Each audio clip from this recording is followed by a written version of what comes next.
ॐ सदाशिवसमारम्भां शङ्कराचार्यमध्यमाम् अस्मदाचार्यपर्यन्तां वन्दे गुरुपरम्परां। वसुदेवसुतं देवं कंसचाणूरमर्दनं देवकी परमानन्दं कृष्णं वन्दे जगद्गुरुं। तर आपण मागच्या क्लासमध्ये तिसऱ्या अध्यायात प्रवेश केला होता. अथ तृतीयोऽध्यायः. अर्जुन उवाच जायसि चेत् कर्मणस्ते मता बुद्धिर्जनार्दन तत्किं कर्मणि घोरे मां नियोजयसि केशव व्यामिश्रेणेव वाक्येन बुद्धिं मोहयसीव मे तदेकं वद निश्चित्य येन श्रेयोऽहमाप्नुयां लोकेऽस्मिन् द्विविधा निष्ठा पुरा प्रोक्ता मया नघ ज्ञानयोगेन सांख्यानां कर्मयोगेन योगिनां. तर आपण या तृतीय अध्यायाला नाव दिलं आहे कर्मयोग. आता हे समजून घ्यायला पाहिजे की इथे अर्जुनाचा पण तोच प्रश्न आहे की तुम्ही दुसऱ्या अध्यायामध्ये या ज्ञान योगाबद्दल इतकं चांगलं सांगितलं आणि आता तुम्ही कर्मयोग मला सांगताय. आपल्यालाही प्रश्न पडू शकतो की कर्मयोग कशाला करायला पाहिजे, मी कशाला कर्मयोग करू, म्हणजे कर्मयोग करायचं कारण काय. स्वामी विवेकानंद आपण बघतो की प्रत्येक ठिकाणी म्हणतात कर्म करा कर्म करा कर्म करा. शंकराचार्य म्हणतात की कर्म करा. पण जर आपण म्हणजे हे समजून घेतलं नाही व्यवस्थित तर बऱ्याच वेळा कन्फ्युजन व्हायचा प्रश्न येतो. आपण बघितलं की पहिल्या अध्यायामध्ये म्हणजे याचा जर सिक्वेन्स तुम्ही बघितला याचा हा वंडरफुल सिक्वेन्स आहे. पहिल्या अध्यायामध्ये आपण बघितलं की अर्जुन विषाद योग, की तिथे अर्जुनाला या संसाराचा प्रॉब्लेम कळला होता. की संसाराचा प्रॉब्लेम काय आहे, की संसाराचा प्रॉब्लेम आहे हा मोह शोक आणि दुःख. हा संसार आहे, याच्याशिवाय दुसरं काही नाही आहे.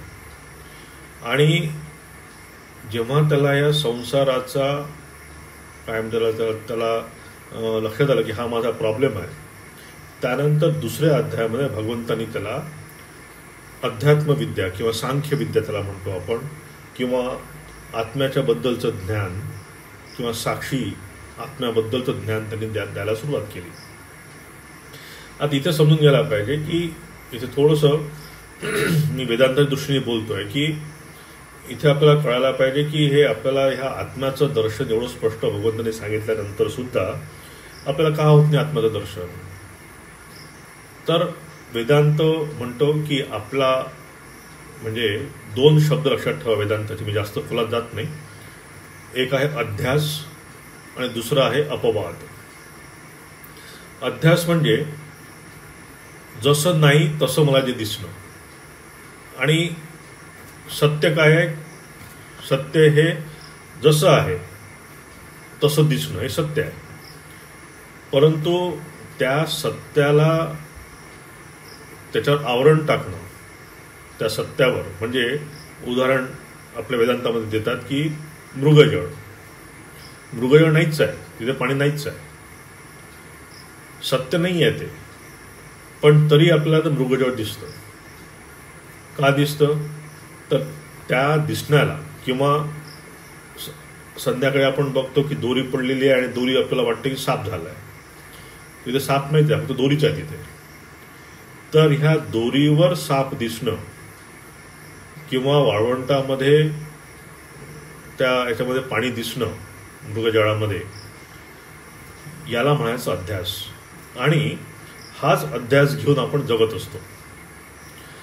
खरा जर आपल्याला तुम्ही कर्मयोग करा, भक्तियोग करा, ज्ञानयोग करा, काहीही करा, पण जोपर्यंत हे आपलं क्लिअर होत नाही की हा अध्यासात मी आहे, मी या सगळ्या जे काही ह्या पूर्ण जगात मी वावरते आहे, जे काही वावरणं माझं चालू आहे हे पूर्ण अध्यासयुक्त आहे. आपला अनुभव हा आपला अनुभव जो असतो ऑब्जेक्टिव्ह अनुभव असतो, वस्तुगत काय म्हणतात त्याला, तो तसं आपण बघत नाही. म्हणजे जशी वस्तू आहे तसं आपण बघत नाही. आपलं मन त्या वस्तूला वेगवेगळा आकार देतं, त्याला सजवतं, त्याला छान खूप सुंदर काहीतरी वेगवेगळ्या गोष्टी करतं.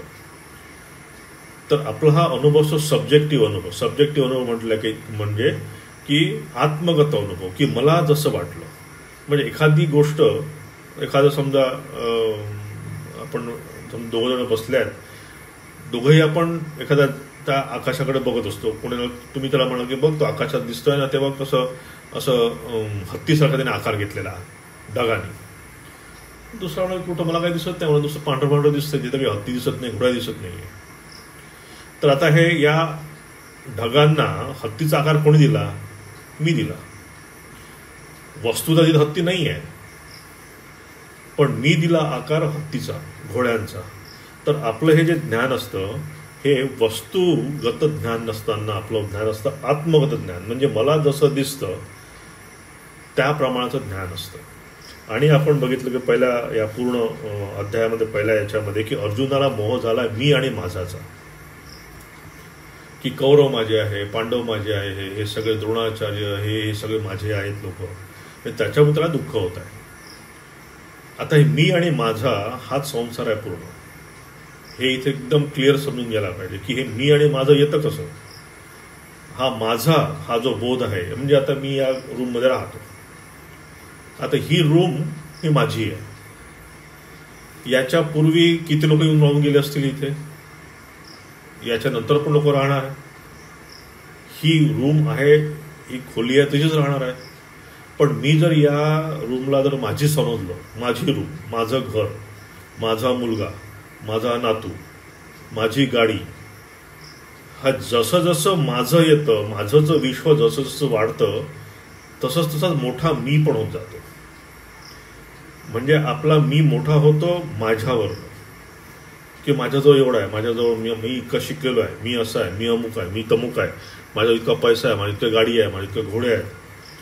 तर माझ्या या मी प्रमाणे, म्हणजे या माझ्याप्रमाणे मीचा विस्तार होतो. म्हणून श्रीरामकृष्ण त्या वर्तमान म्हणतात की सगळं जे काही आहे हे सगळं मी आणि माझ्याचं जमेलं आहे सगळं. हां, तर आता एखादी आपण वस्तू घेऊ शकतो की जागा, जमीन. त्या जमिनीचे आपण दोन तुकडे करतो की हा माझा हिस्सा, हा तुमचा हिस्सा. आता हा हिस्सा कसा झाला? हा माझा, जशी माझी मालकीयत आली त्या गोष्टीवर, तो माझा झाला. आता समजा तुम्ही विचार करा की त्या याच्यामध्ये एखादा तुमच्याकडे पाळीव कुत्रा आहे किंवा मांजर आहे. ते मांजर काय करेल? तुमच्या हिश्श्यामध्ये पण जाईल, त्यांच्या हिश्श्यामध्ये पण जाईल, कारण तिला त्याचं माझं हा बोधच नाही आहे. तुम्ही त्याला कितीही म्हटलं की हे बाबा मला मांजरीला की तू तिकडे जाऊ, आपली जागा नाही आहे, तिला काही कळणार नाही ते.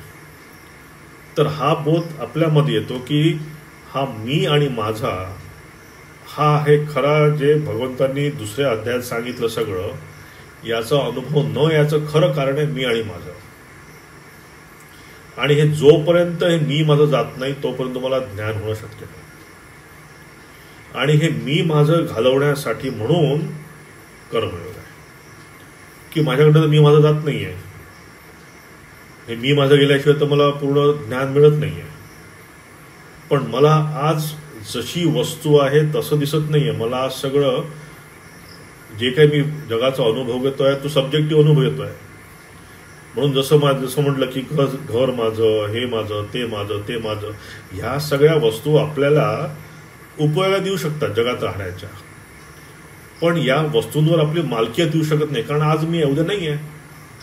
आपल्या शरीरामध्ये जे हाड आहे, जे मांस आहे, जे रक्त आहे, ते तरी कुठं आपलं आहे? कदाचित मागच्या जन्मात जर आपण एखादा काही कुत्र मांजर असू तर तेव्हा हाड मांस ते सगळं कुत्र मांजराचं होतं. प्रारब्ध वर्षात जर पुढच्या जन्मात आपला दुसरा काही जन्म घ्यावा लागला तर हे हाड मांस कदाचित वेगळ्या रूपात 4 पायात जर 2 पायात जर माहीत नाही कुठल्या जाईल. मग हे हाड मांस रक्त पण माझं नाही आहे.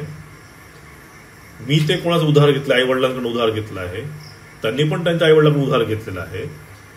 आणि त्या हाड मांसाच्याला मी माझं म्हणायचो, या छोट्याशा गोष्टींना मी माझं म्हणायचो. मी श्वास घेतो आतमध्ये, मी म्हणतो मी श्वास घेतला आणि श्वास सोडला, काय झालं तिथं? तुमचं राहिलंच नाही तिथे काही, तो दुसऱ्याचा गेला, दुसऱ्याने श्वास घेतला. तो जर म्हणेल की मी श्वास घेतला तो माझा आहे, ते चुकीचंच आहे. तर या मी माझ्याच्या, म्हणजे मी काय इतकं उदाहरण देतोय तर कारण की प्रत्येक गोष्टीमध्ये आपल्या ह्या मी माझ्याचा सगळा खेळ चालतोय. आणि हे आपण सब्जेक्टिव्ह बघितल्यामुळे ऑब्जेक्टिव्ह आपण बघितलं, म्हणजे वस्तू जशी आहे तसं बघत नाही. कारण आता ही ईश्वराची सृष्टी एवढी मोठी आहे, त्यांनी काहीच आपलं बिघडत नाही. ईश्वराची सृष्टी आहे. ईश्वर छान तुमच्याशी छान त्यांनी सगळं तुमच्यासाठी करून दिलेलं आहे गोष्टी. पण जेव्हा त्या ईश्वर सृष्टीसोबत माझी सृष्टी तयार होते, माझं विश्व तयार होतं, की हा आश्रम माझा, ही रूम माझी, माझं काम, हे माझं असं, हे माझं तसं, ही झाली ईश्वर सृष्टी, ही झाली जीवसृष्टी. म्हणजे आपण या संसारात जेव्हा राहतो तेव्हा आपण या बरेच वेळा जगाला दोष देतो, की जगात अशामुळे याच्यामुळे झालं, त्याच्यामुळे असं झालं, याच्यामुळे असं झालं. पण जगाला दोष देण्याचा अर्थ नाही आहे. जो दोष या ईश्वर सृष्टीत नसून दोष आहे जीवसृष्टीमध्ये. आणि जीवसृष्टी कुठली आहे तर मी आणि माझं, ही आहे जीवसृष्टी. आणि आपण हे जे काय म्हणतो त्याला हा अध्यास इथपर्यंत जातो की मग आपण म्हणतो माझा धर्म, माझा ईश्वर, माझं हे, माझं ते, इतक्या लांबपर्यंत आपण त्या सगळ्या गोष्टी डिव्हिजन करत असतो. आणि सेकंड दुसऱ्या याच्यामध्ये भाऊंनी ते सांगितलं आहे की जितका तुम्ही माझं कराल तितका तुमचा मी मोठा होईल, आणि जितका मी मोठा झाला की दुःख पण मोठं होईल, हे ठरलेलं आहे. तर हा जो अध्यास आहे, हा अध्यास सोडायचा असेल तर तुम्हाला अजून आत प्रवेश करावा लागणार आहे. की मी शरीर नाही आहे, मी मन नाही आहे, मी बुद्धी नाही आहे, असं करता करता कुठपर्यंत पोचणार आहे आपण त्या साक्षीपर्यंत. दुसऱ्या अध्यायामध्ये आपण बघितलं आत्मतत्व म्हणजे साक्षी तत्व. तर या साक्षीपर्यंत पोचणं हे खरं आपलं उद्देश आहे. आणि जेव्हा आपण त्या साक्षीपर्यंत पोचत नाही, कारण बरेच वेळा काय आहे, मी का सांगतोय पुन्हा रिपीट का करतोय, की सेकंड अध्याय बरेच वेळा लोक ऑप्शनला टाकतात. ऑप्शनला म्हणजे काय, आपण ते बाबा शक्य नाही आपल्याला, ते काय त्यात सगळं आत्मा सांगितलाय, ब्रह्म सांगितलाय, सगळं असं सांगितलंय, ते ठीक आहे, पण ते समजून घेणं आवश्यक आहे. कारण that is the ultimate truth. म्हणजे दोन गोष्टीमध्ये आपण खूप क्लिअर व्हायला पाहिजे. एक आहे आध्यात्मिक सत्य आणि दुसरं आहे वास्तविक सत्य, की ज्या सत्यामध्ये आपण वावरतोय. हे आहे वास्तविक सत्य, माझ्यासमोर दिसत आहे मला, नदी नाले सगळे, माणसांच्या त्यांना झालेल्या पीडा, मरण, दुःख, सुख सगळं बघतोय मी.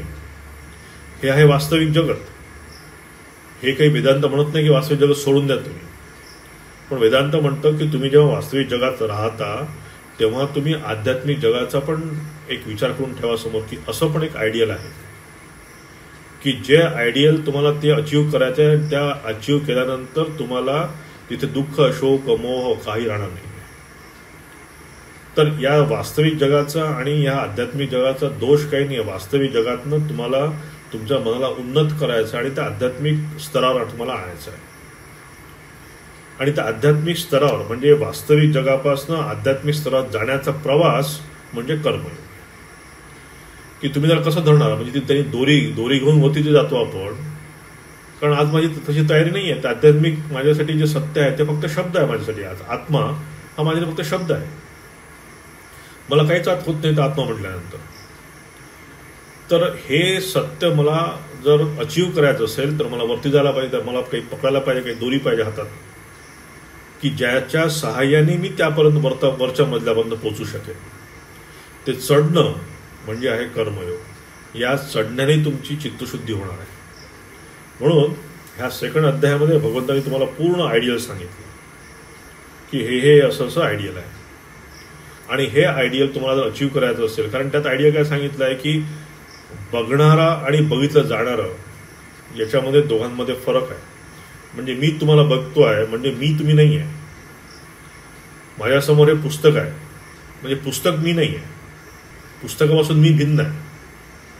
माझ्यासमोर हिरा असू दे, पुस्तक असू दे की काहीही असू दे, मी त्या वस्तूपासून वेगळा आहे. आता असंच म्हणजे मी थोडंसं अजून वरती जातो, त्यात कन्फ्युजन करून घेऊ नका की मी असंच जर म्हणलं की मी ईश्वराचं दर्शन केलं, ईश्वर तुमच्यापेक्षा वेगळा झाला.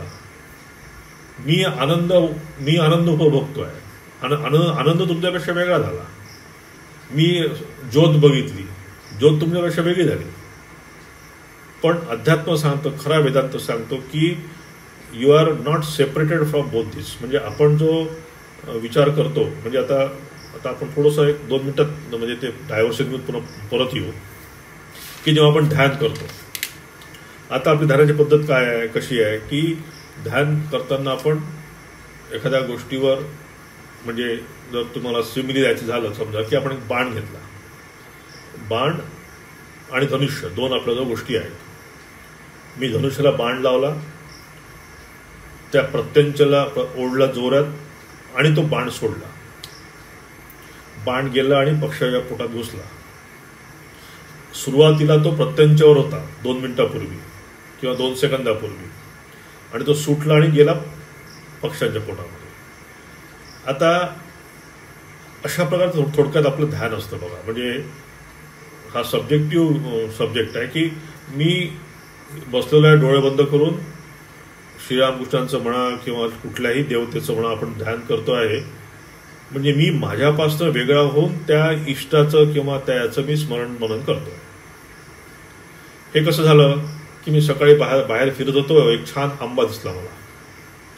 मी येऊन बसतो, काय आंबा होता मस्त, थोडा लाल झालेला आहे, थोडा हिरवा आहे, कदाचित काहीसं छान पिकून जाईल, कदाचित तो खूपच काय म्हणतात त्याला, त्यात भरपूर रस असेल, खूप टेस्टी असेल. म्हणजे मी त्या आंब्याच्या गुणांवर मी ध्यान करतोय. आंबा एक वस्तू, त्या आंब्यांच्या गुणांवर मी ध्यान करतोय. आता या आंब्याचं ज्ञान आणि श्रीरामकृष्णाचं ध्यान एकच झालं की, जसं मी आंब्याच्या गुणधर्मावर मी करतोय, ध्यान करतोय, तसं श्रीरामकृष्णाचे गुण आहेत. पण तुमच्यामध्ये काय झालं, त्या प्रत्यंचं काय झालं, तो गेला फक्त तिकडे बाण तुमचा. पण खरं जर ध्यान करायचं असेल तर तो बाण 2 डायरेक्शनला पाहिजे. म्हणजे तिथे मी पण असायला पाहिजे की मी श्रीरामकृष्णांवर ध्यान करतोय. हे थोडंसं जरा सूक्ष्म आहे की श्रीरामकृष्णच आहे, त्यांच्यावर मी ध्यान करायचंच आहे, किंवा कुठलाही ऑब्जेक्ट तुम्ही घ्या. पण there should be awareness that I am meditating on Shri Ramakrishna. नाही तर त्या प्रतिनिधित्व सुटला, तसं आंब्यावर तुम्ही जसं हे करताय, ध्यान करताय, तसं श्रीरामकृष्णाचं ध्यान होईल. बऱ्याच वेळा आपण आपल्याला जे खूप लोक, म्हणजे आपण ज्या लोकांना प्रेम करतो त्यांच्यावर आपले लोक डोळे बंद करून ध्यान चालू असतं. पतीचं पत्नीवर ध्यान चालू आहे, पत्नीचं पतीवर ध्यान चालू आहे. जर कोणाचा एखादा दुश्मन असेल तर आपण तो दुश्मनावर ध्यान करतो की त्याला बघून घेईल, त्याला मारून घेईल, त्याला हे करून. म्हणजेच काय, ती व्यक्ती आणि त्याच्या गुणधर्मांवर आपण ध्यान करत असतो. तर हे ध्यान ठीक आहे, एक चांगला ऑब्जेक्ट आहे, ईश्वरी ऑब्जेक्ट आहे आपला. तर ईश्वराच्या चांगल्या गुणांवर, धर्मांवर आपण आरोप करतो आहे, हे चांगलं आहे, मी ज्याला वाईट म्हणत नाही आहे. But this is the lower step. खरं जर तुम्हाला ध्यान करायचं असेल, खरं तुम्हाला म्हणजे वेदांताच्या प्रमाणे जर तुम्हाला हे करायचं असेल की विषय आणि विषयी, म्हणजे विषय आहे भगवंत, विषयी आहे मी, या दोघांना हुकिंग पाहिजे कुठेतरी. आणि या दोघांचा अनुभव करणारा कोण आहे, साक्षी आहे. की मी ध्यान करतो आहे हे कोण बघत आहे, कोणीतरी आहे. जसं आपण काल रात्री खूप छान झोपलो होतो आणि सकाळी उठलो तेव्हा म्हणलं की मी फार छान झोपलो, खूप गाढ झोप लागली मला बऱ्याच दिवसानंतर. मग ही गाढ झोप लागली हे कोणी अनुभव केला, तेव्हा मी तर नव्हतोच. मी तर एकदम आवाज म्हणजे तोंड बंद करून झोपलो होतो, हातपाय माझे निश्चित पडले होते, मला काहीच माहीत नव्हतं. मला या ग्राउंड फ्लोअरवरनं फर्स्ट फ्लोअर घेऊन गेलं कोणी मला, तरी मला माहीत नव्हतं. मग तिथे तर माझं शरीर नव्हतं, तिथे माझं मन नव्हतं. मग कोण तो अनुभव करत होता की मी निश्चिंत झोपलो होतो. म्हणजे ते कोणीतरी आहे. तर हा विषयी ह्या दोघांची जी प्रोसेस आहे, या प्रोसेसला ऑब्झर्व करणारा कोणीतरी साक्षी आहे. तो काही वेगळा गोष्ट नाही आहे.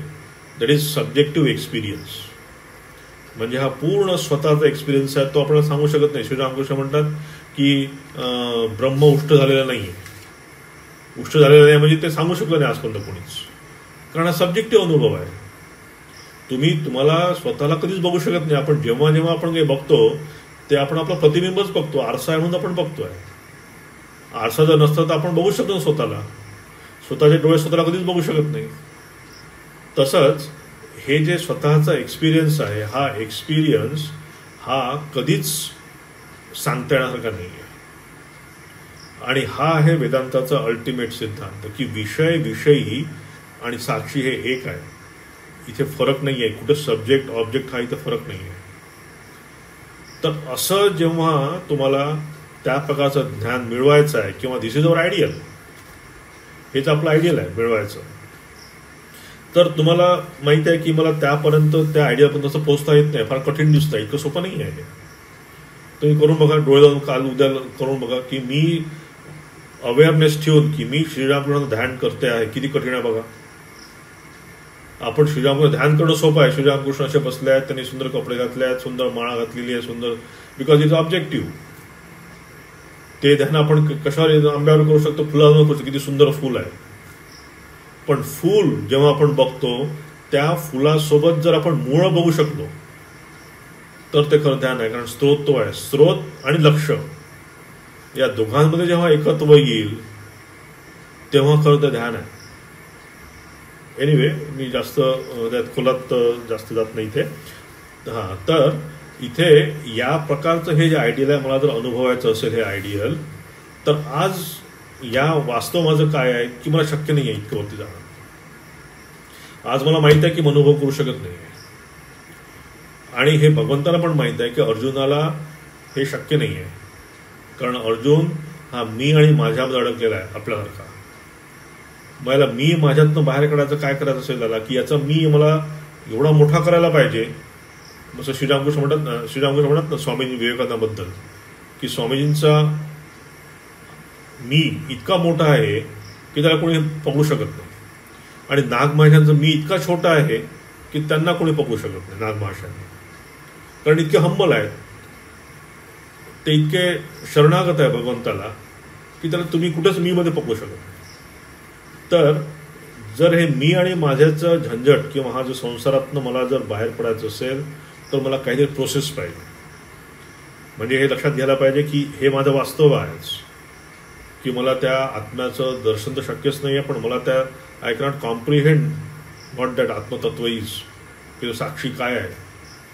तर त्यासाठी मला जिथं मला पोचायचं आहे हे आयडियल क्लिअर असायला पाहिजे. म्हणून सेकंड चॅप्टरमध्ये त्यांनी ते पूर्ण आयडियल सांगितलं. आणि मला त्या तिथपर्यंत पोचायचं असेल, जर एखादा सीकर असेल तर तिथपर्यंत मला पोचायचं आहे, तर मी काय करायला पाहिजे. भगवंत म्हणतात तू कर्मयोग कर. आणि जसा कर्मयोग सांगितला तसा आपण बघितलं की अर्जुन म्हणतो की तुम्हाला जर ते इतकं छान आत्मतत्व छान वाटत असेल तर मग कशाला कर्मामध्ये ढकलताय, कशाला या घोर कर्मामध्ये, तत्किम कर्मणी घोरे माम, कशाला या कर्मात तुम्ही अडकवत आहेत. तिथे भगवंत म्हणतात की मी तुला काहीही चुकीचं सांगत नाही आहे, तुला काही कन्फ्यूज करत नाही आहे, तू चुकीचं समजतोय. पोचायचं आपल्याला तिथेच आहे, फक्त तुला कर्मयोगाद्वारे जायचं आहे. तुला कर्मयोग वेगळा आणि ध्यानयोग वेगळा, असे दोन वेगळे मार्ग नाही आहेत. ते आपण मागच्या क्लासमध्ये बघितलं की मी तुला काही चुकीचं सांगत नाही आहे, मी तुला काही कन्फ्युजनमध्ये आणत नाही आहे.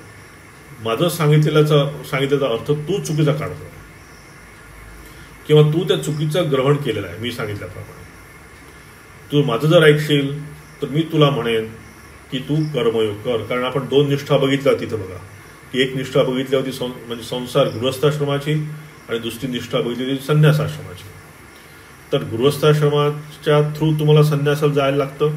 गृहस्थाश्रमात मी माझे कर्तव्य कर्म केले, नंतर माझी चित्तशुद्धी झाली, आणि नंतर मी वानप्रस्थाश्रम घेऊन संन्यासाश्रममध्ये गेलो. किंवा मी गृहस्थाश्रमात राहिलो आणि गृहस्थाश्रमात राहूनच गृहस्थ संन्यासी झालो. म्हणजे संन्यासी संन्यास घेतला नाही, पण ऑलमोस्ट तो त्या स्टेजला पोहोचलेला आहे. आणि तिसरा रस्ता काय आहे की डायरेक्ट ब्रह्मचर्य आश्रमातनं संन्यासाश्रम. ह्या निष्ठा त्यांनी सांगितल्या. त्याने लोकेस्मिन द्विविधा निष्ठा पुरा प्रोक्ता मया नका. मी दोन निष्ठा फक्त सांगितल्या, पण निष्ठेबद्दल बोललो होतो की संसारात म्हणजे या गृहस्थाश्रमाची आणि संन्यासाश्रमाची या दोन निष्ठा तुम्हाला मी बोललो होतो. तर यापुढे आता भगवंत त्याला पुढे म्हणतायत की तुला या दोन निष्ठा मी सांगितल्या होत्या, ज्ञानयोगेन सांख्यानाम कर्मयोगेन योगिनाम. हां, तर या दोन निष्ठा मी तुला सांगितल्या. कुठली कर्माची निष्ठा सांगितली, एक कर्माबद्दलची निष्ठा सांगितली तुला, निष्काम कर्म. हां, आणि एक ज्ञानयोगाची म्हणजे सांख्याची म्हणजे ज्ञानयोग. कर्मयोग आणि ज्ञानयोग ह्या दोन निष्ठा मी तुला सांगितल्या. पण ह्या दोन वेगळ्या नसून ह्या एकच आहेत, हे लक्षात ठेवायला पाहिजे. न कर्मणाम अनारंभात नैष्कर्म्यम पुरुषोष्णुते न च संन्यसनादेव सिद्धीम समधिगच्छति. ते म्हणतात की मनुष्य कर्माच्या न करण्याने निष्कर्मतेला प्राप्त होत नाही, तसेच त्याचा केवळ त्याग करण्यानेही भगवत साक्षात्कार उपसिद्धी मिळू शकत नाही. आता इथे भगवंतांनी निश्चय सांगितल्यानंतर भगवंत म्हणतात की तुला हा कर्मयोग करायचा असेल आणि तुला त्यांनी घोरे माम कर्मणी म्हणतात ना, की इतक्या घोर कर्मामध्ये कशाला तुम्ही मला अडकवता, तर इथे भगवंत म्हणतात की न कर्मणा मनारम नैष्कर्म्यम पुरुषो, की तुला जर वाटलं की खूप घोर कर्म आहे आणि तुला जर वाटलं की कर्म सोडून पळून जाऊन आपल्याला काम होऊन जाईल, तर तसं नाही आहे.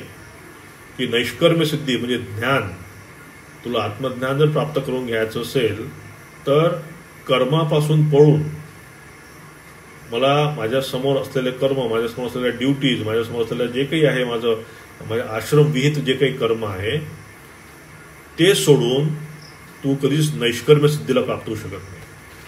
तुला नैष्कर्म्य ही जी आपल्याला अवस्था प्राप्त करून घ्यायची आहे ती तुला प्राप्त करू शकत नाही. म्हणून ह्या कुठल्याही निष्ठेमध्ये तू राहा, म्हणजे तू संन्यासी या याच्यात राहा किंवा गृहस्थ याच्यामध्ये राहा, तुला 2 गोष्टी करणं आवश्यक आहे. एक पहिली आहे चित्तशुद्धी करण्यासाठी आवश्यक आहे. तुला चित्त शुद्ध झाल्याशिवाय अशुद्ध चित्ताने तुला तो भगवंत मिळणार नाही. तुला चित्त शुद्ध करायला पाहिजे. चित्त शुद्ध करायचं तुला काय करायला पाहिजे? कर्म करायला पाहिजे. कर्म न करणं चित्तशुद्ध होणार नाही आहे. आणि दुसरी गोष्ट काय आहे की स्वाध्याय प्रवचन, की हे कर्म करत असताना स्वाध्याय प्रवचन म्हणजे वाचन, मनन, निधिध्यासन, उपासना ह्या गोष्टी तो करायला पाहिजे. कर्म सोडून चुकवून हा मोक्ष मिळणं शक्य नाही. हे इथे या श्लोकात त्यांनी पूर्ण क्लिअर केलेलं आहे की do not run away from the duties. सांसारिक कुठल्याही ड्युटीजपासनं पळून जाऊ नका. श्रीरामकृष्णांनी पण सांगितलेलं आहे. श्रीरामकृष्णांकडे एक असाच साधू म्हणा किंवा असंच कोणी यायचा आणि ते धान लावून बसायचं तिथे आपल्या. तर श्रीरामकृष्णांनी एकदा विचारलं, का रे बाबा तू इथे रोज रोज येतोस काय, तुझ्या घरी कोणी नाही आहे का? त्यांनी लग्न केलेलं होतं. तर आहे लग्न, बायको आहे, मुलं आहेत म्हणलं सगळं. तर श्रीरामकृष्ण तुला ती जबाबदारी टाकून तू इथे येऊन काय डोळे लावून बसलेला आहे, आधी ते पूर्ण कर. हां हां हां तर ते पूर्ण कर आधी, ते केल्याशिवाय इथून काही अर्थ नाही. तर ह्या स्वामी विवेकानंदांच्या कर्मयोगामध्ये 2 खूप सुंदर उदाहरणं आहेत. तो म्हणजे त्या म्हणजे ती बाई जी आपल्या पतीची सेवा करते आहे आणि तो व्याध जो आपल्या आईवडिलांची सेवा तो व्याध असूनही त्याने त्याचे कर्तव्य कर्म सोडलेले नाही आहे. तो व्याध आहे म्हणून काय झालं, तर त्याने त्यांनी कर्म त्याच्या आश्रम विहित जे कर्म आहे त्याचं स्वकर्म जे आहे ते करत करत करत करत त्यांनी चित्तशुद्धी प्राप्त केली. तर कर्म हे सोडून पळून काय होतं ना, आपल्याला वाटतं की हे संसारात खूप प्रॉब्लेम्स आहेत, पण प्रॉब्लेम बाहेर नाही आहे. तुम्ही बघा, याचं चिंतन करा थोडंसं. प्रॉब्लेम बाहेर नाही आहे, प्रॉब्लेम इज इनसाइड. जे काही सगळं आहे चालू आहे, बाहेर तर चालू आहे. But if inside you are calm, quiet, if inside you are stable, if inside you feel secure, ही बाहेरची इन्सिक्युरिटी तुम्हाला काहीच प्रॉब्लेम करू शकत नाही. तर लोक या संसारापासून पळतात, दूर जातात किंवा आपल्या ड्युटी सोडून निघून जातात. याचं कारण हे आहे की दे थिंक की या माझ्या सगळ्या दुःखाला, माझ्या सगळ्या याला कारण आहे संसार. संसार कारण नाही आहे. म्हणून लक्षात ठेवायला पाहिजे की इथे भगवंत म्हणतात की नुसतंच गेरुवा कापड किंवा मोक्ष, गेरुवा कापड घातला म्हणून तुम्हाला मोक्ष मिळेल असंही नाही आहे. एक साधन आहे फक्त हे. पण म्हणजे कारण गेरुवा कापड आता आहेत ना बाहेरच्या आपलं रामकृष्ण मिशन सोडून द्या, कारण रामकृष्ण मिशनमध्ये आपल्या इथे कर्म वगैरे भरपूर वाव आहे. पण बाहेर आपण बघतो, मी स्वतः बघितलं, हिमालयात तुम्ही वर्षभर मी बघितलं आहे की कसे वेळ लोक घालवतात. तर इथे ते म्हणतात की फक्त ज्ञानच तुला मोक्ष देऊ शकेल. न कर्मणा मला रमत, की कर्म सोडून, कर्माला बाद देऊन, स्वकर्म सोडून तू जर म्हणशील की मी नैष्कर्म्य प्राप्त करतो, तर अर्जुन हे कधी शक्य नाही. आणि नच संन्यासना देव, नुसतं सोडून सगळ्याचा संन्यास घेऊन सगळ्या गोष्टीचा त्याग करून तुला आपोआप सगळं मिळेल असं नाही.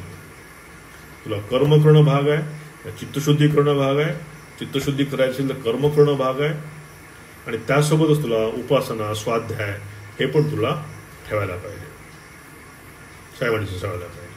कारण कर्म नुसतंच कर्म करून फायदा नाही. कर्म कशासाठी करतोय मी, त्याचं महत्त्व इम्पॉर्टंट आहे. म्हणून कर्म आणि उपासना याचा समुच्चय शक्य आहे. कर्म आणि ज्ञानाचं समुच्चय शक्य नाही आहे, पण कर्म आणि उपासना एका सोबत ती जाऊ शकते. तर इथे भगवंतांनी त्याला ते सांगितलं, आणि पुढच्या श्लोकात ते म्हणतात नाही. इथे शंकराचार्य एक छान सुद्धा नोट म्हणतात. शंकराचार्य म्हणतात अज्ञानाम एव ही कर्मयोगो न ज्ञानीनाम. तर अशी इथे प्रश्न निर्माण होईल की इथे भगवंत म्हणतात की संन्यासनादेव सिद्धी समाधी गच्छति, की संन्यास घेऊन पण तुला ही सिद्धी मिळू शकत नाही. मग याचा अर्थ होईल मग काय, सगळंच ज्या लोकांना संन्यास मिळाला आहे, ज्यांना ब्रह्मज्ञान प्राप्त झालेलं आहे, त्यांनी पण काय कर्म करायला पाहिजे का? मग ते कंडिशनच बसेल. तर इथे शंकराचार्य क्लिअर करतात की जे ज्ञानी आहेत, की ज्यांना ते प्राप्त झालेलं आहे, त्यांचं काय ईश्वर प्राप्ती म्हणा किंवा ब्रह्मप्राप्ती त्यांना झाली आहे, त्यांच्यासाठी कर्मयोगाची आवश्यकता नाही, कारण त्यांनी ते अचीव केलं आहे. त्यांनी ते कर्मयोग, चित्तशुद्धी या रस्त्याने ते गेलेले आहे. म्हणून शंकराचार्य म्हणतात की अज्ञानाम एव ही कर्मयोग, की जे अज्ञानी आहे, आमच्यासारखे सगळे अज्ञानी आपण आहोत, आपल्यासाठी म्हणून हा कर्म आहे, कारण आपल्या चित्तशुद्धीची आवश्यकता आहे. न ज्ञानी नाम, की जे ज्ञानी आहेत त्यांच्यासाठी हे आवश्यकता नाही आहे. पुढे म्हणतात नाही कश्चित क्षणमपि जातु तिष्ठत्य कर्मकृत कार्यते ह्यवश कर्म सर्व प्रकृतीजैर गुणै. ते म्हणतात की याचप्रमाणे कर्माचा स्वरूपतः त्याग होऊ शकत नाही, कारण कोणीही पुरुष केव्हाही क्षणमात्र देखील कर्म केल्या वाचून, कोणीही पुरुष केव्हाही क्षणमात्र देखील कर्म केल्याखेरीज राहत नाही. निस्संदेह सर्वच पुरुष प्रकृतीपासून उत्पन्न झालेल्या गुणांनी पराधीन होतसा ते कर्म करीत असतात. आता त्यांनी पहिल्या श्लोकात तिथे आर्ग्युमेंट एक केलं होतं की ते म्हणतात की त्याग किंवा संन्यास हे तुम्हाला मोक्ष देऊ शकत नाही. हां, आता इथे सेकंड आर्ग्युमेंट ते करतात, पूर्णपणे कर्मत्याग पण ते म्हणतात शक्य नाही. कम्प्लीट कर्म म्हणजे कर्म न करता मी राहू शकत नाही. नाही कश्चित क्षणमपि जातु तिष्ठत्य कर्मकृत, एक क्षणभर पण आपण कर्म केल्याशिवाय राहू शकत नाही. म्हणजे आपण फिजिकल एक तर कर्म करत असतो, नाहीतर मेंटल कर्म करत असतो. इव्हन स्वप्नामध्ये पण आपली मेंटल ॲक्टिव्हिटी चालू असते. हां, तर इथे यांनी म्हणतात की पूर्णपणे कर्मत्याग म्हणजे मी कर्मसन्यास घेतला म्हणजे याचा अर्थ मी कुठलं एखादं विशिष्ट काम करतो ते काम करणं बंद केलं.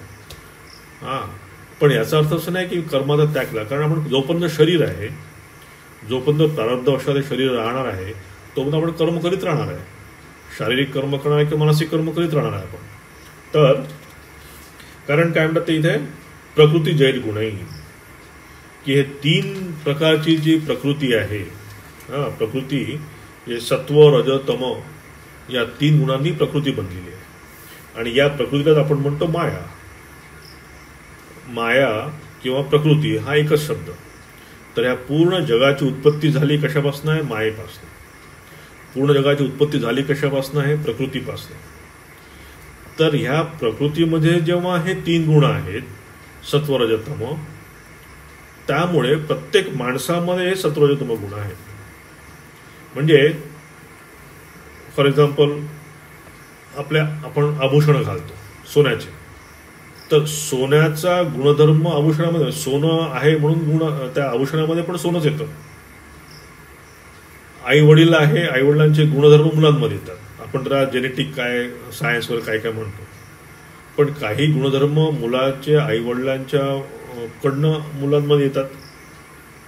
तर सांगायचा अर्थ काय आहे इथे, की जे कारण आहे ते कार्यामध्ये येतं. म्हणजे cause is always there in the effect. म्हणजे जर हा टेबल लाकडाचा आहे, लाकूड काय आहे त्याचं कारण आहे, आणि जर इफेक्ट काय आहे टेबल. मग मी जेव्हा टेबल होतो तेव्हा मी असं म्हणू शकत नाही त्यात लाकूड नाही आहे. म्हणजे लाकडापासून मी टेबल बनवला, मग त्याचं नाव त्याला काय दिलं, मी टेबल नाव दिलं, फक्त नाव चेंज केलं, पण त्या टेबलामध्ये काही लाकूड आहेच की. तर इथे भगवंत म्हणतात की प्रकृतीच्या मध्येच हे 3 गुण आहेत, सत्वरजतम, आणि ह्या 3 गुणांमुळे आपण सदैव कार्यरत असतो. आपण सदैव इथे काम करू. नाही कश्चित क्षण जातु तिष्ठत्य कर्म अकर्मकृत कार्यते यवश कर्म सर्व प्रकृती. की समस्त प्राणी मात्र जे आहे, समस्त अज्ञानी आपण लोक जे आहोत, हे सगळे लोक आपण ह्या प्रकृतींच्या ह्या 3 गुणांमुळे सदैव काम करत असतो. हां, आणि ते शब्द आपल्याला अवश म्हणजे हेल्पलेसली की आपल्या हातात नाही आहे ते. या 3 गुणांचा सदैव हे चालू. कोण बघा ना, कोणी खूप कोणामध्ये खूप रजस असेल, सदैव तो लहान लहान मुलं बघा ज्यांच्यामध्ये खूप रजस असतो, ते कधीच घरात शांत बसत नाही. हां, तर हे जे 3 गुणांचे लहान असो, मोठा असो किंवा कितीही एजेड असो, आपण आपले मे बी माझं हात पाय चालणार नाही पण माझं माइंड चालेल. ह्या 3 गुणांच्या याच्यामध्ये म्हणतात की अवश की हेल्पलेसली आपण या 3 गुणांच्या कचऱ्यात सापडलेलो आहोत. हां, आणि त्यामुळेच आपण म्हणजे बरेच वेळा कसं करतो ना की मेडिटेशन करताना पण आपण हे जे येणारे थॉट्स असतात, म्हणजे काही स्कूल शिकवतात की ते येणारे जे विचार आहे ते थांबवायचे. थांबवून फायदा नाही आहे, थांबवू शकत नाही तुमचे विचार, कारण माइंड इज बिल्ड, ते विचार करण्यासाठी पण माइंड बनलेलं आहे. माइंड पण या त्रिगुणात्मक आहे. द क्वेश्चन इज ते तुम्ही किती त्याला काय म्हणतात, त्याला व्यवस्थित डायरेक्शन कुठे चॅनलाइज कसं करता माइंडला.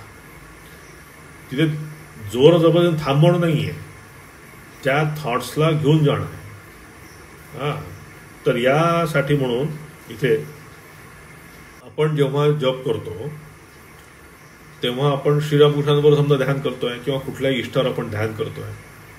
आता हे जेव्हा आपण ध्यान करतो तेव्हा बरेच वेळा माइंड आपलं वेगवेगळे विचार करत असतो, वेगवेगळे विचार येतात तुम्हाला. त्या विचारांना काही त्याचं म्हणजे कंट्रोल नसतो आपल्या त्याच्यावर. मग आपण काय करतो की नाही ते दूर सारायचा प्रयत्न करतो, नाही नको मला ते, नको नको नको नको, तर ते जास्त पुन्हा विचार मनात येतो तुमच्या. तर इथे सांगायचा उद्देश आहे की त्या थॉटला डायरेक्शन देणं किंवा चॅनलाइज करणं, की बाबा ठीक आहे आता ऑफिसचा काही विचार येतोय का आपला, मग हा ऑफिसचा आपण नंतर करू, आता नको करायला. मी जेव्हा खूप वेगळ्या कामात म्हणजे जेव्हा माझ्या खूप प्रचंड कामं होती तेव्हा मी रात्री झोपताना माझ्यासमोर एक कागद आणि पेन ठेवायचो सदैव, कारण झोप पण यायची नाही परत, इतकं कामाचं तो प्रेशर असायचं. मग काय करायचं विचारात, ते उद्या हे करायचं, उद्या ते करायचं, लगेच लिहून काढायचं कागदावर. मग काय होतं ना, कारण ते 10 कामाची लिस्ट आहे, तर 10 कामांपैकी माझे 5 काम विसरायला नको, म्हणून त्या 5 कामात तर मी डोक्यात घोळतो, अरे ते विसरायला नको. पण मी जर ते कंटिन्युअस घोळत राहण्यापेक्षा, झोप घालण्यापेक्षा मी जर टिपून काढलं आणि म्हटलं की ठीक आहे आपण उद्या विचार करू याचा सगळा, ऑफिसमध्ये जाऊ तेव्हा आपण उद्या सगळा विचार करू, तर अशा वेळेस ह्या अशा छोट्या गोष्टी उपयोग येतात. तर ध्यान करताना पण जर आपण असा विचार केला की बाबा नाही आता हे सगळं आपण ध्यान करतोय, यावेळेस हा सगळा कुठला विचार नको डोक्यामध्ये, तर कसं तिकडे घेऊन जायचं हा प्रत्येक साधकाने विचार करायला पाहिजे. पण माझ्या काही विचार येऊच नाही हे शक्य नाही, कारण आपलं माइंड इतकं खराब आहे. म्हणजे समजा तुम्ही रोज उठल्यानंतर जेवतात, म्हणजे उठल्यानंतर सकाळपासून उठल्यानंतर तुम्ही समजा 1 वाजता जेवत असाल फॉर एक्झाम्पल, ठीक आहे, तुम्हाला रोज सवय आहे, तुम्हाला 1 वाजेपर्यंत तुम्हाला काही भूक लागत नाही कधी. पण एखाद्या दिवशी तुम्ही ठरवा की आपण उद्या उपवास करू, म्हणजे सकाळी तुम्ही ठरवा की आपण उपवास करू, तुम्हाला सकाळी 6 वाजेपासून भूक लागायला सुरुवात होईल. तुम्ही त्या भुकेच्याबद्दल विचार करताय की मला उपवास आहे, मग कसं होईल, काय होईल. ॲटलिस्ट जर तसं असतं तर 1 वाजेपर्यंत तुम्हाला विचार काही डोक्यात यायला नको होता, कारण 1 वाजेपर्यंत तुम्ही विचार करत नाही, तुम्हाला भूक लागत नाही. तर this is what our mind works. तुम्ही त्याला जास्त सप्रेस करायला प्रयत्न केला त्या गोष्टी जास्त निघतील. म्हणून मग तुम्हाला सांगितलं की मेडिटेशन करताना पण असं कुठलं असं आपण असे थॉट्स दाबायला नको. एनिवे, तर इथे हा 5वा श्लोक झाला इथे त्यानंतर भगवंत पुढच्या श्लोकात म्हणतात, कर्मेंद्रिय आणि संयम्य य आस्ते मनसा स्मरण इंद्रियार्थान विमूढात्मा मिथ्याचारसद उच्यते. इथे भगवंत म्हणतात की जो मूढबुद्धी पुरुष कर्मेंद्रियानं हट्टाने आवरून इंद्रियांच्या भोगांचे मनातून चिंतन करीत असतो तो मिथ्याचारी म्हणजेच दांभिक म्हटला पाहिजे. म्हणजे इथे मग तुम्हाला जो सांगितलं की आपण ह्या गोष्टींचं कुठल्याही गोष्टीचं मागच्या क्लासमध्ये बोललो की सप्रेशन नाही, हे सप्रेशन करून दाबून ह्या गोष्टी कधीच होत नसतात. तर आपण नदीचं उदाहरण बघितलं की नदीला जर तुम्ही त्याचा बांध घातला तर केव्हा तरी बांध फुटणारच आहे. बांध आपल्याला घालायचं नाही, त्याला मुक्त पण सोडायचं, कारण मुक्त सोडलं की जाऊन ते कुठेतरी बिना कामाचं झालं, पाणी खारं पाणी झालं, समुद्रात जाऊन मिसळलं. तर आपल्याला त्या कुठे किती उपयोग करून घ्यायचा त्या गोष्टीचा आपण त्या साधकाने प्रत्येक विचार करून त्याप्रमाणे हे आपण आपली काय घडी बसवायला पाहिजे. तर इथे ते म्हणतात की तू मग त्याने सांगितलं की तो एक क्षण पण कामात राहू शकत नाही, म्हणजे कामाशिवाय कर्माशिवाय आपण राहू शकत नाही. तर इथे भगवंत म्हणतात, या श्लोकात म्हणतायत की पूर्णपणे काम सोडून देणं पण रिस्की आहे. म्हणजे म्हणतात ना की रिकामो डोकं ते डेव्हिल्स माइंड म्हणतात ना, की तुम्ही इथे पहिल्यांदा भगवंत सांगितलं की एक क्षण पण आपण कामाशिवाय राहू शकत नाही. मग कामाशिवाय राहू शकत नाही ठीक आहे, पण इथे म्हणतात की ते कम्प्लीट जर तू काम सोडून दिलं तुझी तयारी नसताना तर ते पण खूप रिस्की आहे. आणि अशा रिस्की माइंड काय करतं, मग विचार करत राहतो आपण, इमॅजिनेशन तयार होतं. इमॅजिनेशन तयार होतात. आपण मागच्या याच्यात म्हणतो बघितलं काही क्लासच्या पूर्वी की धायतो विषयान पुंस संगस्ते पुषजायत शुपजायते, की त्या गोष्टी ध्यान करता करता कसं आपलं माइंड हळूहळू हळूहळू खाली येतं. तर इथे भगवंत म्हणतायत की ही डबल पर्सनॅलिटी तुमच्यामध्ये नको, की बाहेरून वेगळ्या आपण दाखवतो. श्रीरामकृष्ण म्हणतात की मनमुख एक करणं. तर इथे थोडक्यात त्यांना सांगायचा प्रश्न आहे की तुमच्यामध्ये कुठल्याही डबल पर्सनॅलिटी, स्प्लिट पर्सनॅलिटी तुम्ही तुमचं क्लिअर करून घ्या पूर्ण काय आहे ते. आणि आपल्यामध्ये जर काही काय म्हणतात कमतरता असेल ॲक्सेप्ट करा आणि पुढे चला. कोणी ते 100% परफेक्ट आहे मला सांगा, कोणीच 100% परफेक्ट नाही. तुम्ही जर भगवंताला पण तर तुम्ही हिस्ट्री काढा भगवंताची सगळ्यांना तुम्ही दोष पण बघाल. भगवंताला पण तुम्ही म्हणणार की 100% परफेक्ट आहे. तर परफेक्ट इथे कोणीच नाही आहे, 100% कोणीच परफेक्ट नाही आहे. पण जे गुण आहेत त्या गुणांना वाढवणं आणि जे दोष आहेत ते दोष कसे कमी करणं ही खरी आपली आपण यात सांगड घालायला पाहिजे. आणि या प्रत्येक साधकाच्या जीवनामध्ये या गोष्टी येतात. तर म्हणून भगवंत म्हणतात की ह्या सगळ्या विमूढ म्हणजे कन्फ्युज्ड माणसासारखं तू काही राहू नको. कर्मेंद्रिय आणि संयम्य म्हणजे तू कर्मेंद्रिय संयम केले, बाहेरून दिसायला तो खूप मोठा दिसतोय कर्मेंद्रिय संयम केलेला, आणि मनातल्या मनात सगळ्या गोष्टींचा विचार करतोय म्हणजे तू इमॅजिनेशन करतोय. या इमॅजिनेशन करत राहणं म्हणजेच मिथ्याचार. की तू मिथ्या आचरण करतोय. आणि मिथ्या आचरण करून होणार काय आहे, आपण 2 लोकांना फसवतो, पण शेवटी तुम्ही स्वतःलाच फसवताय. की इथे फसवणार कोणाला, आपण स्वतःलाच फसवतोय आपण. म्हणून ते भगवंत म्हणतात की असं न करताना तू कर्म कर, कारण कर्म केल्यानेच आपल्याला आपली चित्तशुद्धी होणार आहे. आणि चित्तशुद्धी होण्यानेच आपण काय म्हणतात त्याला आपल्या इष्टापर्यंत पोचणार आहोत. पुढच्या श्लोकात ते म्हणतात की यस्त्विंद्रिया आणि मनसा नियम्यारभते अर्जुन कर्मेंद्रियी कर्मयोगम असक्त सविशिष्यते. ते म्हणतात परंतु हे अर्जुना, जो पुरुष मनाने इंद्रियांना वश करून व अनासक्त होऊन कर्मेंद्रियांनी कर्मयोगाचे आचरण करतो तो श्रेष्ठ. म्हणजे इथे त्यांनी आता सांगितलं आहे की कर्म कसं करायला पाहिजे. आता पण त्यांनी सांगितलं की कर्माने तुम्हाला मोक्ष मिळणार नाही, संन्यास कर्म सोडलं तर तुम्हाला मोक्ष मिळणार नाही, कर्माशिवाय आपण एक क्षण राहू शकत नाही. मग म्हणतात की तू कर्म न करता पण राहू नको. अरे पण मग काय करायचं, काय आम्ही कसं कर्म करायचं. म्हणून ते इथे आता या श्वासनाचं की गृहस्थाश्रमी म्हणा किंवा ज्या लोकांना या मार्गावर जायचं आहे त्यांनी कर्म करणं हेच श्रेयस्कर आहे.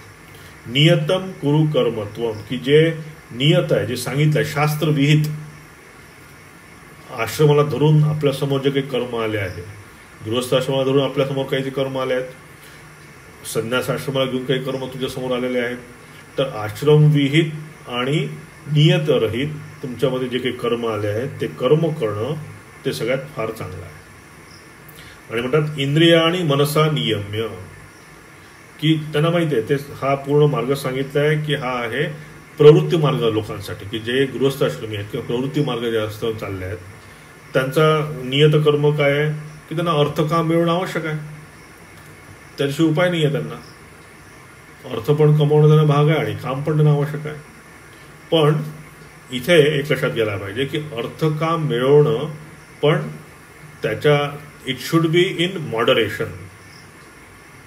म्हणजे लेजिटिमेट तुम्ही लेजिटिमेट मीन्सनी म्हणजे चांगल्या धार्मिक गोष्टींनी तुम्ही पैसे मिळू शकता आणि तुम्ही भोग पण बघू शकता, but it should be legitimate, शास्त्रसंमत असायला पाहिजे आणि त्याच्यामध्ये मॉडरेशन असायला पाहिजे, ते एक्सेस असू नये. संन्यासाला काही अर्थ आणि काम संन्यासाचे नाही आहे, संन्यासाला नको आहे, ते संन्यासाला फक्त मोक्ष पाहिजे. पण जे प्रवृत्तीच्या मार्गावर चालले आहेत त्या लोकांना हे लक्षात ठेवलं पाहिजे की अर्थ आणि काम हे मला मिळवणं आवश्यक आहे, पण त्याच्यामध्ये मॉडरेशन असायला पाहिजे, त्याच्यामध्ये संयम असायला पाहिजे. म्हणून ते म्हणतात की इंद्रिय आणि मनसा नियम्य. म्हणून मागे एकदा मी उदाहरण दिलं होतं बघा, की आपण जेवायला बसलो आहे आणि जेवणामध्ये आपण लोणचं पण घेतो. लोणचं कशाला घेतो आपण, टेस्ट यायला. तर हे लोणचं जर खूप खाऊन बसलो आपण, तेच जर मेन कोर्स झालं पाहिजे जेवायला, तर मग कसं होईल. तर तसं नको ते. तर ह्या अर्थ आणि कामाचं हे आपल्याला आवश्यक आहे. आणि म्हणून आणि पुन्हा काय त्यांनी एक शब्द वापरला असक्त, की आसक्ती रहित विदाउट अटॅचमेंट तू कर्म कर. आता आसक्ती रहित कर्म कर हे सगळ्यात महत्त्वाचं आहे, की कर्म कर सगळं सांगितलं आहे तो भाग वेगळा आहे, पण त्याच्यामागे त्यांनी 2 कंडिशन दिल्या आहे की तुम्ही स्वधर्म तुमचा जो सांगितला आहे, आश्रमविहित जे कर्म सांगितलं आहे, स्वधर्म सांगितलं आहे त्याप्रमाणे तुम्ही कर्म कर. पुन्हा त्याच्यामध्ये मॉडरेशन असायला पाहिजे. हां, आणि मॉडरेशन ठेवता ठेवता तू त्याचा काय म्हणतात त्याला असक्त, की अटॅचमेंट पण तुझी तू पण त्यात गुंतून पडू नये, नाही तर काही फायदा नाही. म्हणजे मी कर्म खूप चांगल्या प्रकारे करतो आहे, सगळं करतो आहे, पण त्यात मी गुंतून पडलेलो आहे, त्याला काही असं राहिलं नाही आहे. तर हे डिटॅचमेंट ही आपल्यामध्ये यायलाच पाहिजे. डिटॅचमेंट जर नसेल तर ते कर्म तुम्हाला खाऊन बसेल, म्हणजे पकडून ठेवेल तुम्हाला.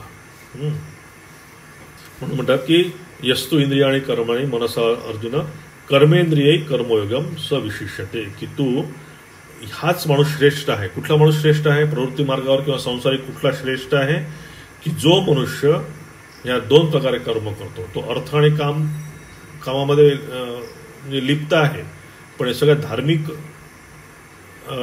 दृष्टीने तो सगळं अर्थ कमावतो आहे आणि त्याच्या सगळ्या ह्याच्या करण्यामध्ये कुठे संयत भाव आहे. त्यांनी त्याच्या इंद्रियांवर त्यांनी कंट्रोल मिळवलेला आहे.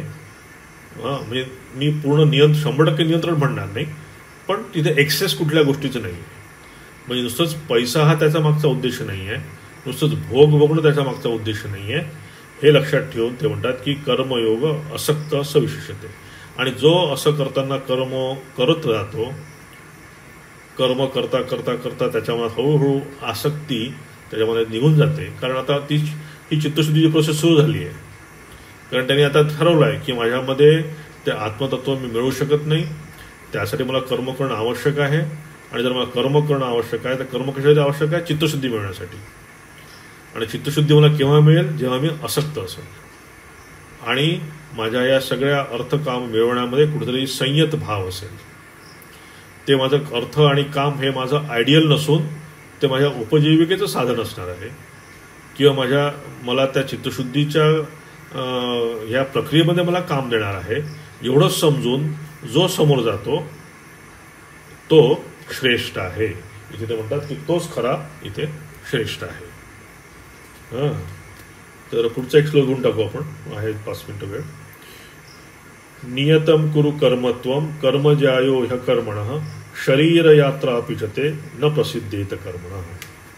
ते म्हणतात की तू शास्त्रविधीने नेमलेले स्वधर्मरूप कर्म कर, कारण कर्म न करण्यापेक्षा कर्म करणे श्रेष्ठ आहे. आणि कर्म न करण्याने तुझा शरीर निर्वाह, शरीर व्यापार देखील सिद्ध होणार नाही. एकदम प्रॅक्टिकल बाबत सांगतात की तुला कर्म न करता आहे तर कोणी खाऊ देणार नाही आहे. तुला कर्म करणं आवश्यक आहे. हां, तुला आयतं बसून कोणीच खाऊ घालणार नाही. तर शास्त्रविधीने नेमले नियतम कर्म, की तुझं स्वधर्मरूप कर्म, शास्त्राने निर्वून दिलेलं कर्म, तू त्याप्रमाणे कर्म करीत राहा. आता इथे 2 आहे, इथे शब्द येतात की कर्मयोग. आपण बघितलं शरीर यात्रा, कर्मयोगा या 2 शब्दांचा अर्थ काय की कर्म झालं ॲक्टिव्हिटी, सिम्पल, किंवा कर्म म्हणजे प्रॉपर ॲक्शन. आणि योग काय की प्रॉपर अटिट्यूड, भाव, की मी प्रॉपर ॲक्शन. तर प्रॉपर ॲक्शन काय पुढे बघू आपण, की कर्म करायचं आणि त्या कर्मामध्ये माझा भाव पण असायला पाहिजे, तरच तो कर्मयोग होईल. हां, मग प्रॉपर ॲक्शन कुठलं आणि प्रॉपर अटिट्यूड कसं असायला पाहिजे. तर प्रॉपर ॲक्शन काय, आपण याच्यापूर्वी बघितलं आहे की आपलं शरीर जे आहे किंवा मन जे आहे ह्या 3 गुणांनी व्याप्त आहे, सत्व रज तम. तर आपलं जेव्हा प्रकृती सत्वरजतमाने घेतलेली आहे तसेच आपले कर्म पण सत्वरजतमासारखेच राहतील, इट्स ऑब्वियस आहे. तर मग सात्विक कर्म कुठलं, राजसिक कर्म कुठलं, तामसिक कर्म कुठलं. तर आपण यात बघू शकतो की सात्विक कर्म कुठलं, की ज्या कर्मानी जास्तीत जास्त लोकांना बेनिफिट मिळू शकतो, की माझं तर कल्याण होईल पण माझ्यासोबत बऱ्याचशा लोकांचं कल्याण. जसं आपण रामकृष्ण मिशनच्या याच्यात म्हणतो की आत्मनो मोक्षार्थम जगतहितायच, की माझा तर मोक्ष होईल पण त्याच्यासोबतच या जगाचं पण कल्याण होईल. हे आहे सात्विक कर्म. ते कुठल्याही प्रकारचं तुम्ही कर्म घ्या, मग त्याच्यामध्ये हे सात्विक कर्म.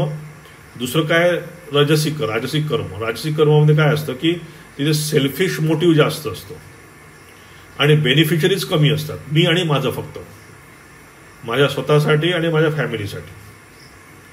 की मी एखादा काही यज्ञ केला घरामध्ये, एखादी पूजा केली, कशासाठी की मला शांती मिळो, मला पैसे मिळो आणि माझ्या फॅमिलीला पैसे मिळो.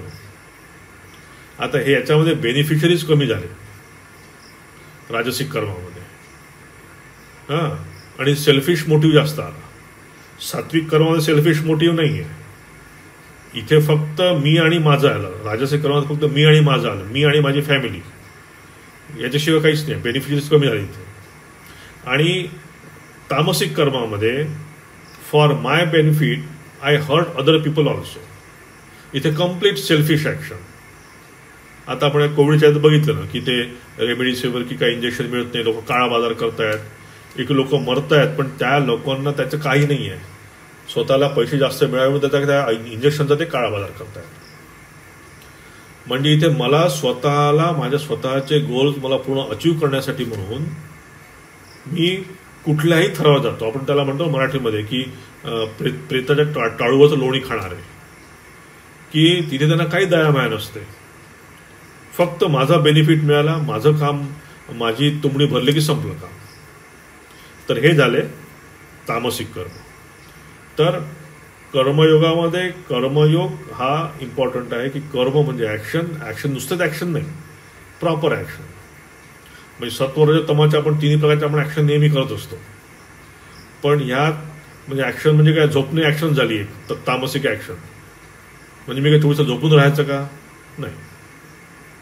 प्रॉपर ॲक्शन म्हणजे आपण बघितलं की सत्वरजतम यापैकी कुठेतरी आपण ॲक्शन करायला पाहिजे. आणि प्रॉपर अटिट्यूड. आता ते कसं करायचं, कुठल्या प्रकारचे म्हणजे सात्विक कर्म कुठले काय, हे आपण मग पुढच्या यात व्यवस्थित सविस्तर पुन्हा बघू आपण. हां, तर याच्यात मी एक काय हा अनुभव सांगतोय मी. म्हणजे कशाबद्दल आपण बोलत होतो की याचा बॅकग्राऊंड आहे की कर्म करत असताना आपल्याला डिटॅच पण राहायला पाहिजे. आणि ह्या कर्मापासनं उपयोग मला होणार आहे. कर्माचा उपयोग हा माझ्यासाठी आहे. हे पूर्ण सगळं जे काही चालू आहे हे दिसत असेल की मी इतकं काम केलं, हे काम केलं, ते काम केलं, आश्रमाचं असं चांगलं झालं, वाईट झालं, पण हे त्याच्यासाठी नाही आहे, हे आहे साधकासाठी. माझ्या जागी कितीही मोठे मोठे लोक आणून बसवले तरी भरपूर चांगलं काम होईल, पण इथे साधकाच्या दृष्टीने आपण जेव्हा स्पिरिच्युअल कुठलं काम करतो किंवा धार्मिक कुठलं काम करतो याच्याने आपली उन्नती व्हायला पाहिजे. तर यासाठी म्हणून बुद्धेश्वरांजी महाराजांची मला आठवण येते की आम्ही जेव्हा त्यांना प्रणाम करायला जायचो तर तिथे बरेच साधू प्रणाम करायला जायचे. तर आम्ही असं एकदा प्रणाम करायला गेले असताना एका स्वामीजींनी म्हणजे जे लायब्ररी बघायचे ते स्वामीजी म्हणले की बघा महाराज, हे ब्रह्मचारी साधूंसाठी लायब्ररी केलेली आहे, पण इथे हे सगळे ब्रह्मचारी साधू पुस्तकं कधी खूप खराब करून आणतात, कधी फाटलेली असतात, कधी पानं फाटलेली असतात, कधी लिहिलेलं असतं. त्यांना मी किती वेळा सांगतो सगळं असं करू नका, पण ते म्हणले कोणी ऐकत नाही आहे असं वगैरे. आणि मला खूप राग येतो, मग मला चीड येते. मग मी कधी त्या ब्रह्मचारी साधूंना बोलतो पण जोऱ्याने, हे चांगलं आहे की वाईट आहे. मग महाराज म्हणले नाही, हे राग करणं तर फारच खराब आहे. आपण साधू आहोत, साधूंनी राग करायला नको, हेच आपलं आयडियल आहे. म्हणजे स्वामीजी गप्प बसले. दुसऱ्या दिवशी पुन्हा मी प्रणामाला गेलो. पुन्हा त्यांना ते विचार केला असेल त्याच्यावर. दुसऱ्या त्यांनी मग येऊन म्हणले की महाराज, तुम्ही म्हणता की राग येऊ नका देऊ, पण हे तर म्हणलं सगळं मिशनची पुस्तकं आहेत, मठाची पुस्तकं आहेत. मग मी मठाचा त्या लायब्ररीचा रखवालदार आहे. मग मला तर ते सगळं सांभाळ करण्यासाठी मला कधी कधी माझ्यामध्ये चीड येतं निर्माण होऊ शकते किंवा राग येऊ शकतो, आणि म्हणून मी रागावतो. माझं म्हणले नाही, रागावणं आपला उद्देश नाही आहे, राग चीड येऊ नये. मग ते म्हणले की मिशनच्या पुस्तकांचं काय होईल, मिशनच्या पैशांचं चोरडा होईल की. मग महाराज म्हणले ठीक आहे, 2 पुस्तकं खराब होतील, पण तू राग न करून त्या लायब्ररीचा तो उद्धार होईल म्हणले. म्हणजे 2 पुस्तकं तुझे फाटले म्हणून त्याने काय एवढं जात आहे, ठीक आहे, 2 पुस्तकं फाटले, 2 विकत घेतले आपण, पण राग कंट्रोल केल्यामुळे त्या लायब्ररीचा उद्धार होईल. म्हणजे लायब्ररीमध्ये तर आध्यात्मिक त्याची उन्नती झाली. मग तू लायब्ररी सांभाळतो आहे, इथे कशासाठी सांभाळतो लायब्ररी? तुझ्या चित्तशुद्धीसाठी. ते पैशाचा तुला कोणीतरी तुझ्यावर काही दायित्व दिलेलं नाही की तू काय कर. हां ठीक आहे, सांभाळायला पाहिजे, लोकांना सांगायला पण पाहिजे. याचा अर्थ असा नाही की आपण काही केलं तरी कोणी येऊ द्या पुस्तक चोरी घेऊन जाईल, तसं नाही आहे त्याचा अर्थ. महाराज सांगण्याचा अर्थ होता की हे सगळं कर्म जे आहे हे त्या साधकासाठी आहे, साधकाच्या चित्तशुद्धीसाठी म्हणून हे कर्म. आणि या प्रकारे जर आपण हे कर्म करू शकलो तर त्या साधकाची त्याच्यामध्ये उन्नती होणार आहे. तर तो चित्तशुद्धी प्राप्त करून घेऊन पुढच्या उपासनेच्या स्टेजला पोचणार आहे. तर हा एक फार सुंदर इन्सिडेन्स आहे किंवा हे कर्मयोग कसा करायला पाहिजे किंवा या कर्मयोगाचा आपण म्हणजे कसा उपयोग करून घ्यायला पाहिजे. बरेच वेळा आपण याच्यात या चक्रामध्ये सापडतो. कर्म, मग त्या कर्म केल्याने मग मी केलं, त्यांनी केलं, मग याच्यामुळे असं त्याच्यामुळे असं, तसं नाही आहे. हे सगळं समजून घ्यायला पाहिजे, डोळे मिटून समजून घ्यायला पाहिजे की ह्या सगळ्या गोष्टी ज्या आहेत ह्या केवळ माझ्या उद्धारासाठी आहे, केवळ माझ्यासाठी हो, हे त्याने समजून घ्यायला पाहिजे. असं जर नसेल तर मग त्या कर्मयोगाचा पण अर्थ नाही आहे. आणि जर असं कर्म करून जर आपलं चित्तशुद्ध झालं नाही मग त्या आपण रडत बसायची पण आवश्यकता नाही. वी हॅव टू ॲक्सेप्ट की जेव्हा माझ्या मनात शांती नाही आहे, जेव्हा माझं मन अशांत आहे, जेव्हा माझ्या मनात चिडचिड काहीतरी भावना आहे, अनसॅटिस्फॅक्टरी माझं माइंड आहे, याचा अर्थ जे कर्म मी करतो आहे त्या कर्मामध्ये मला शांती मिळत नाही आहे, म्हणजे आय एम नॉट डुईंग कर्म प्रॉपरली. हे इथे एकदम क्लिअर समजून घ्यायला पाहिजे. म्हणजे जिथे इरिटेशन येईल, मला हे राम महाराजांनी सांगितलं होतं, आमचे राम महाराज मोक्षानंद महाराज होते, ते मला म्हटलं होतं की ज्या कामामध्ये तुला इरिटेशन येईल समजायचं कर्मयोग होत नाही आहे. ज्या क्षणी जे काम कर, ज्या क्षणी तुला वाटेल की माझं माइंड इरिटेट होत आहे त्या क्षणी समजायला पाहिजे की माझा कर्मयोग होत नाही. व्हेरी वंडरफुल की काहीतरी सांगितलं, कोणीतरी सांगितलं, जबरदस्ती मी करतो आहे कर्म, सांगितलं म्हणून मी काम करतो आहे, असं जर असेल तर तो कर्मयोग होत नाही. इतकं सुंदर सांगितलं की इरिटेशन जर माइंडला येत असेल तर जो कर्म आहे ते नुसतं कर्म होत आहे, कर्मयोग होत नाही. आणि आपल्याला कर्मयोग करायचा आहे, नुसतं कर्म करायचं नाही. तर हे क्लिअर समजून घ्यायला पाहिजे. आपण इथेच थांबू आज. ओम शांती शांती शांती. हरि ओम तत्सत. श्रीरामकृष्णार्पणमस्तु.